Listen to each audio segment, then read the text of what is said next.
What's up guys, Visual here, but you can call me James, and in this video I'm going to be showing you guys how you can make a winter themed Twitter header or YouTube banner.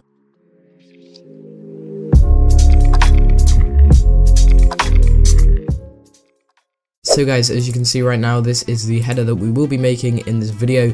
This is the amount of layers that it does require, so it shouldn't be too hard and it shouldn't take you too long. But guys, before we do go on with the tutorial, if you can leave a like on this video, I would really appreciate this. This header did take a long time to actually make and come up with, and also it takes a long time to make an actual tutorial just because of how many times I do fail. So if you do leave a like on the video, I would really appreciate that, and hopefully you do go on to actually make this header, and hopefully it's not too hard for you. So there are two things that you will definitely need, and then the others I will obviously explain while I'm actually making the header. But the first thing is going to be Ferox's brush pack. I'm going to leave a link to this in the description down below, and all you have to do is go ahead and click download on that. I will show you how to install it later, so just go ahead, click on the link in the description down below, download the brush pack, and then once it is downloaded, just drag it to your desktop. And also, if you haven't already, download the font that is in the description down below.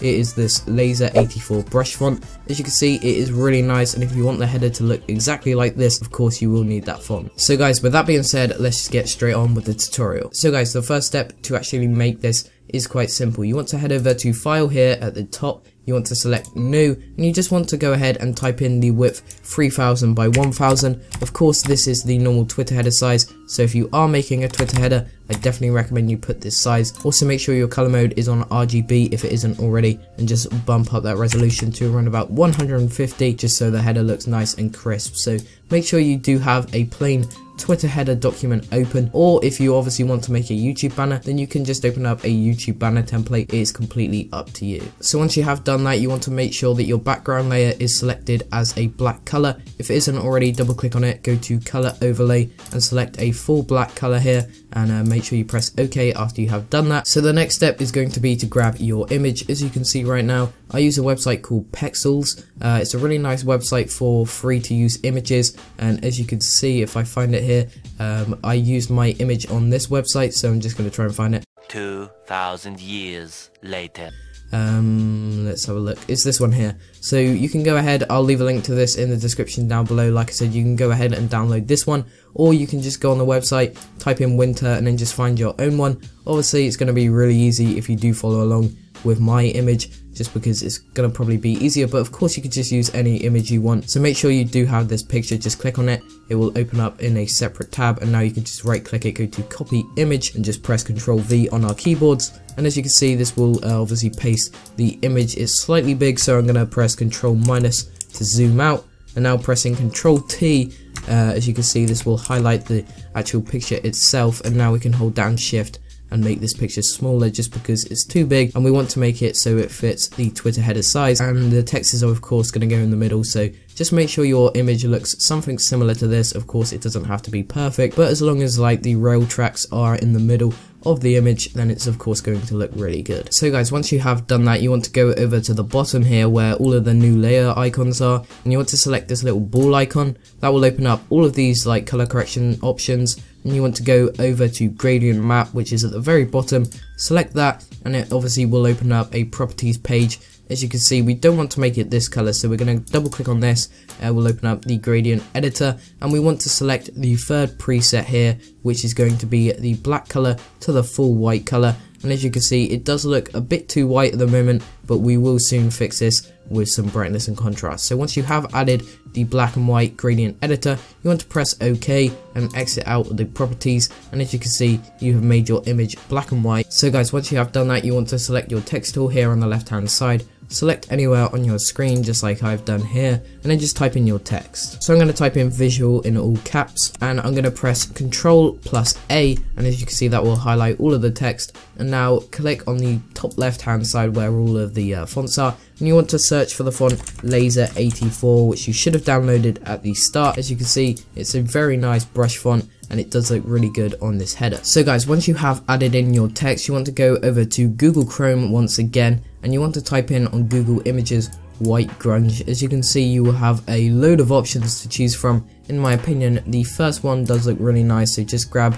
the first image. If you want to copy mine, go right click it, go to copy image, go back into Photoshop, and then just press Ctrl V on your keyboard.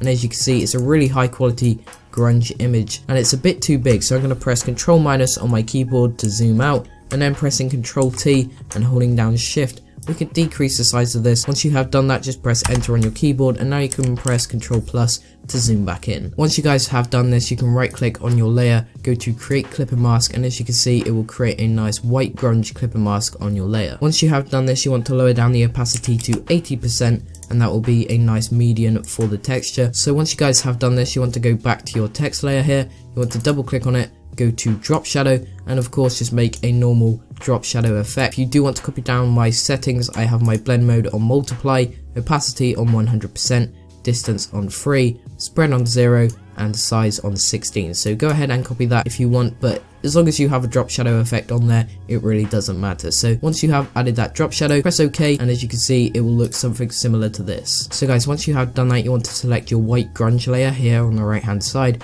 You want to go down to the very bottom and just make a brand new layer. Make sure you select a 0% hardness brush. Make sure the size is also on around about 300, and now we can add the black brush effect. So to do this, just use your brush tool and then just add brush effects on the right and the left hand side. As you can see, it will look something similar to this, and now you can just right click on your layer here, go to create clipper mask. Once you guys have done this, you want to lower down the opacity of this layer to 18, or around about 18%, and as you can see, it will create a nice black effect on your text. It does look really nice in my opinion. Once you guys have done this, we can now add the brush effect behind our text. So now what we're going to do is just make a brand new layer below the text but above the gradient map 2. So I'm going to make a brand new layer, as you can see here. Once you do this, you want to go back to your brush tool here on the left hand side, go up to the top, it will open up all the brushes. You want to go and press this little cog icon here on the right hand side. Once you press this, it will open up a drop down menu. You want to go over to load brushes, and now you want to find the brush pack that I did leave a link in the description too. So find where you saved it. It may be in your downloads, or if you did extract it to your desktop, it's going to be there. So just press on it.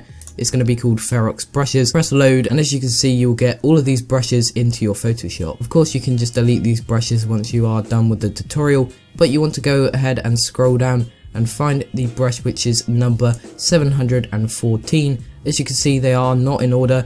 I'm sure you can change that, but just go down to the bottom. You should be able to find it after searching for a little bit of time. As you can see, it is this one, but you can use any of these ones that are close by, just because they will all do the same effect. Once you guys have selected your brush, you want to make sure that your foreground color here is selected as a full black color if it isn't already. So just do that, go ahead and press OK, and now you can add the brush effect. So to use the brush, you literally just need to click on your screen. We can go ahead and rotate these after we are finished. So just click on your screen, add the brush effects. It will look something similar to this once you are done, and then you can press Ctrl T of course and rotate those just so that it makes it obviously fit the text, and you can also enlarge them if you do need to. So I'm just going to enlarge them there.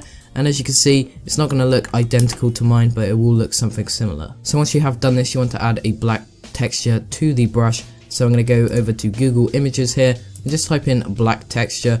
In my opinion, the first one does look the best on this, but you can search, just find a different one if you need to. But I'm just, obviously for the sake of the tutorial, I'm going to use the first one. So I'm going to right click it, go to copy image, go back into Photoshop and press Ctrl V on my keyboard. This image is the right size, so we don't need to decrease the size of it. So I'm just going to right click it, go to create clipping mask, and as you can see, it will create that clipping mask onto the layer. For this, you don't actually need to lower down the opacity of this layer just because it is perfect. So I'm going to keep it on 100%, but if you do feel the need to, you can obviously lower down the opacity if you want. So once you guys have done this, we're going to add some social media text. As you can see here, this is where it's going to go. So I'm just going to make a brand new text layer. As you can see here, just select anywhere on your screen and type in your text. So I've just typed in social media text, and now you can just change the font to whatever you want. Once you guys have done this, you can lower down the size of it, make it kind of small. You don't really want it to be too big and too overpowering. And once you have done that, you can of course just put it wherever you want. In my opinion, it looks kind of nice here, and as you can see, it will just add some nice extra text to your header. So guys, once you have done that, we need to add our brightness and contrast. So go up to the top layer here,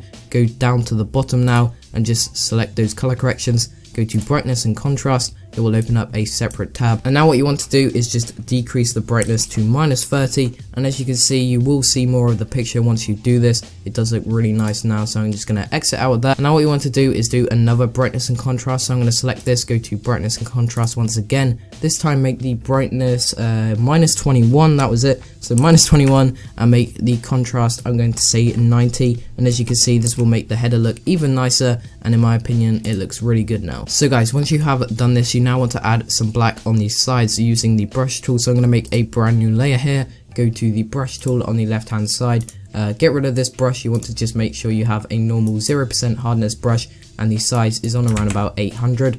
Make sure also the foreground color is selected as black, and now you just want to go using your brush tool and just highlight the black on the sides of the header. Once you have done this, you can now lower down the opacity to whatever you want. It really doesn't matter, I'm lowering mine down to 20%, that looks good. Once you guys have done this, you want to make a brand new layer once again. This time grab a smaller brush size, so I'm going to grab one of around about 139 and add a black brush effect once again. But of course it's going to be smaller, so I'm going to make this one more time and just lower down the opacity of this once again to whatever you want. So guys, now what you want to do is make a brand new layer once again. We're going to add a white brush at the top, so I'm going to make the brush size around about 800 in size. Make sure obviously it's 0% hardness, but this time make sure your foreground color is selected as black. And now you just want to select at the top of your header, and as you can see, it will add a nice white effect. So I'm going to lower down the opacity of this to, I'm going to say around about 50% will look good. That looks really nice. So now what I'm going to do is make a brand new layer once again, decrease the brush size to around about 500 this time, and as you can see, it will obviously be smaller. Keep the white color, and then using your mouse, just hit random places on your header.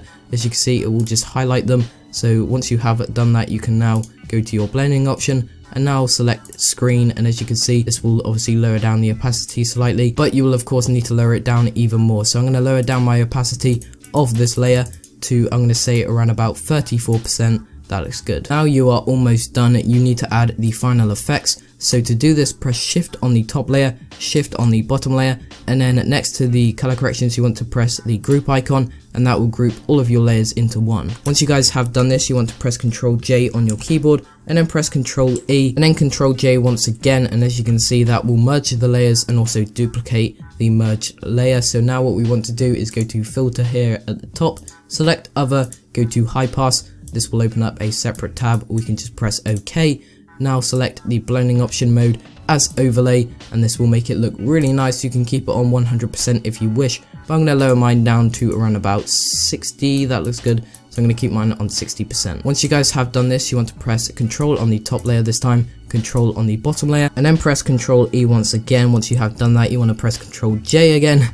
This time go to filter, select blur at the top, go to Gaussian blur, make sure your radius is on around about 5, and I've got mine on 4.5. Press OK once you have done this, and now go over to your eraser tool. Once you are on your eraser tool, make sure the size is on around about 400, I'd say, and now you just want to erase out the main parts of the header, just exclude obviously the sides, just because we do want those blurred. So I'm just going to erase off random parts, as you can see here, using my mouse. Once you guys have done this, you want to press Control on that top layer, Control on the bottom, and then press Control E and Control J one last time. Once you guys do this, you want to double click on your second duplicated layer. You want to go over to the advanced blending, which is going to be on the first page, and then just deselect green and blue, and as you can see, this will just make the layer red.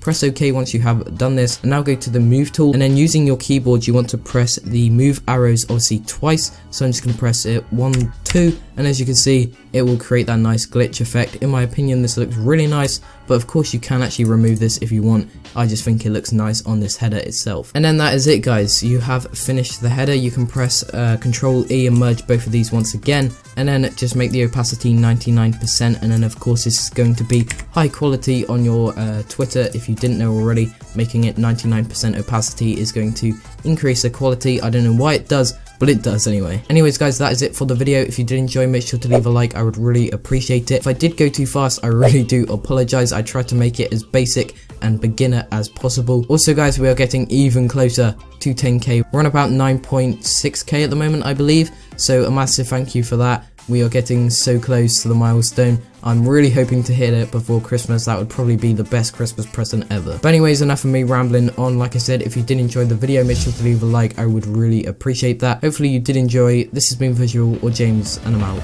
Peace.